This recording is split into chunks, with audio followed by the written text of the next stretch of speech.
ఒరే నేను రాకుండా ఎవడరా పందిరి కట్టాడు? చెప్పాను కదా పోలు అక్కడ ఉండకూడదని, పోలు ఎక్కడ ఉండాలని. ఒరే 4 సంవత్సరాల నుంచి చదువుతున్నాడు రా సివిల్ ఇంజనీర్. మాకు ఇవే చెప్పారు ఎలా కట్టాలి ఏంటి అని. నేను రాకుండా కట్టేస్తారు మీరు అందరూ చిరాగ్గా. నేను సివిల్ ఇంజనీర్ చదివి వేస్ట్. ఫ్యాన్ బిగించాలా? ఇంకా 4th ఇయర్ చదువుతున్నానమ్మా ఈసీలో, కానీ ఆ ల్యాబ్ మిస్ అయ్యాను ఫ్యాన్ ఎలా బిగించాలని. రేపు వెళ్ళి ల్యాబ్ లో కొనుక్కొని చెప్తానా? సరేనా? ఈసీ కదా కొంచెం కష్టం, ఏమనుకోక. అది ఎలక్ట్రికల్ లో రే ల్యాబ్ డౌటా? ఆ రెడ్ పిన్ రెడ్ దాంట్లో పెట్టు, బ్లూ దాంట్లో పెట్టు, గ్రీన్ ఉంది కదా గ్రీన్ పెట్టు, ఎల్లో మిగిలిపోయిందా అక్కడ ఏది ఖాళీ ఉంటే అందులో పెట్టే. అన్ని కలిపి వచ్చేస్తే ఓకే అవుట్పుట్. పేలిపోయింది అనుకో ఇంకోటి తీసుకో, ఏముంది మన ఎలక్ట్రికల్ రా. పేలిపోయినా వెంటనే మళ్ళీ సర్దియొచ్చు, ఓకేనా?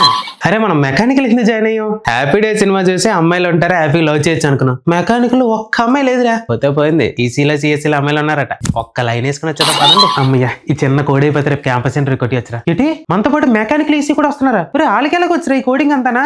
3 నెలల నుంచి నేర్చుకున్నారా? ఒరే మనం 4 సంవత్సరాలు ఎందుకు చదివాం సిఎస్సీ. అందుకే రా బాబు సిఎస్సీ చదవకూడదు. వాళ్ళ చదువు 3 నెలలు కోచింగ్ నేర్చుకుంటే అయిపోద్ది కదా సాఫ్ట్వేర్ కి. చదవను.